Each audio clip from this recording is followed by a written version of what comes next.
From NBC News, this is Today. And then on our Summer Hazard Series, Part 3, we're going to be focusing on something that's going to get a lot of use this weekend, and that obviously is the outdoor grill. Whether you cook with gas or traditional charcoal, there are some basic safety tips you need to keep in mind before you fire up that 4th of July barbecue. We're going to go over them for you, and you're going to give you a live demonstration of what happens when something goes wrong, and very often something does go wrong, so you got to be careful.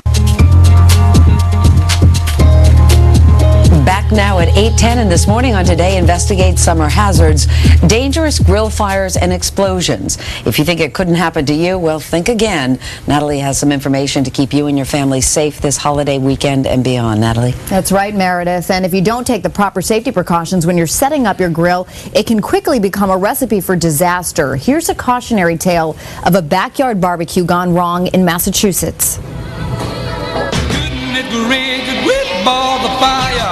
This is brand new, and I won't be using it till I read all the instructions and take all precautions necessary.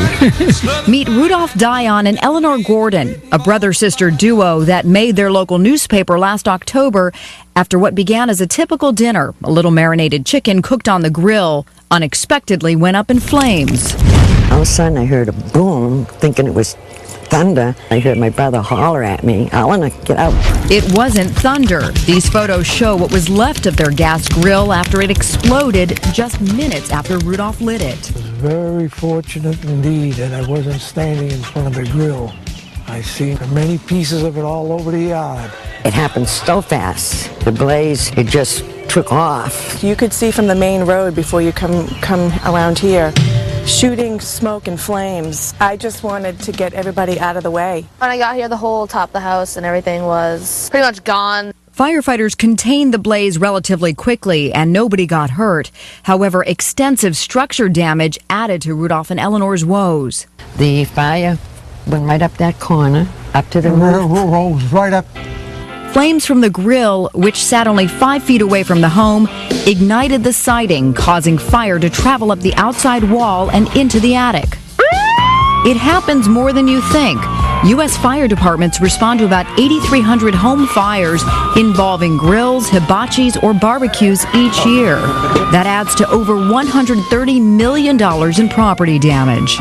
We believe that the cause of that fire was either a possible loose connection of one of the fittings from the tank to the regulator, or an excess buildup of grease that became ignited, which in turn melted the gas line, raging out of control. Fire travels quite rapidly. It could have been quite worse. Ted Lemoff, principal gases engineer for the National Fire Protection Association, explains what to do before a blaze becomes too hot to handle. I've had my cylinder filled, and it's sitting here ready to connect. I take the regulator and hose assembly.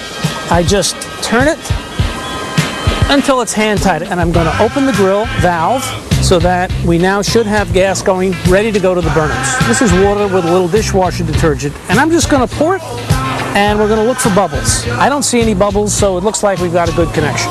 This grill is new, but if it wasn't new, it would be important to clean the grill. The single largest cause of fires is from grease and not from the fuel.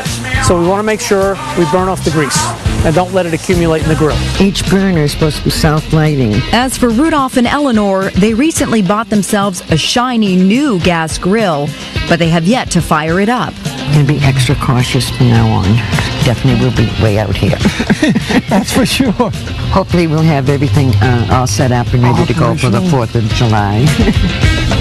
Well, luckily, neither Rudolph nor Eleanor sustained any injuries in that accident, and they're back in their home after living in a trailer for close to 5 months. But Meredith, I think we can all certainly learn something from hearing about their story. Absolutely. Thank you very much, Nat. And Mary Kay Oppie is the president of the Home Safety Council, and she is standing by at the Montgomery County Fire Rescue Training Academy in Maryland to show you how to avoid grill fires and what to do if you find yourself battling one. Mary Kay, good morning to you. Good morning, Meredith. Now, I know that the fire behind you, you've set this purposely in a control situation to show people what they should and shouldn't do, beginning with where you place your grill, right?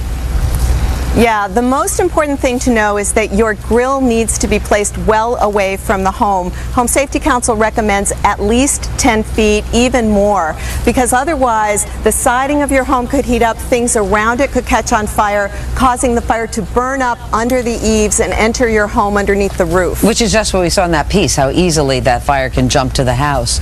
Also, let's talk a little bit about grills where you use charcoal and lighter fluid and what you need to have at hand, close by to your grill. Okay, I'm happy to point those out. Now, whether you're grilling with charcoal or using propane, the most important thing is to stand by your grill the whole time there's something cooking.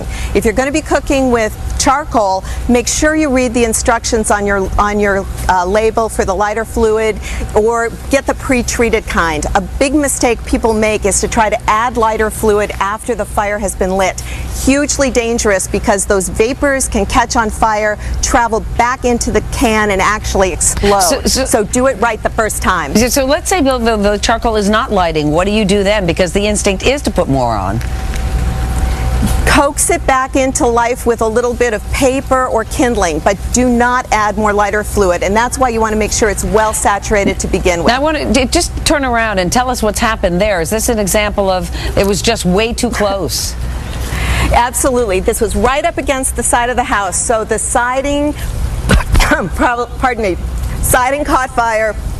It's growing up the side of the home, and if this is not treated, it can actually enter into the house. You know what, let's bring in the Montgomery County Fire Department to put that out before you get really too much smoke inhalation here. Okay. But tell people, if this were to, and we appreciate the guys for being there, men and women for being there, let's close out with what to do in the event of a fire to protect yourself, your property, obviously your family first, and then your property. If you have any doubt at all, get people to safety and call the fire department. You might want to use a spritz can if it's just a little flare up, or if it's a small controlled situation and you know what to do, you can use a fire extinguisher or this new Tundra product that's actually non-toxic and biodegradable, so you could eat off the grate afterwards. But the most important thing is, don't let this happen. Position your grill at least 10 feet away to begin with, and stand by it all the time so that you know if you're beginning to have a problem. And I would assume, Mary Kay, always keep kids far away. They're fascinated by fire and the whole thing, but let them stay inside till the food is cooked. Or and on the Meredith, playground. we actually sometimes take tape and mark off 3 feet around the stove inside or the grill, because kids just need a visual cue to teach them to stay well outside of the area. Okay, well, you get out of there. And it's always helpful to have Montgomery County standing nearby. Yeah, exactly.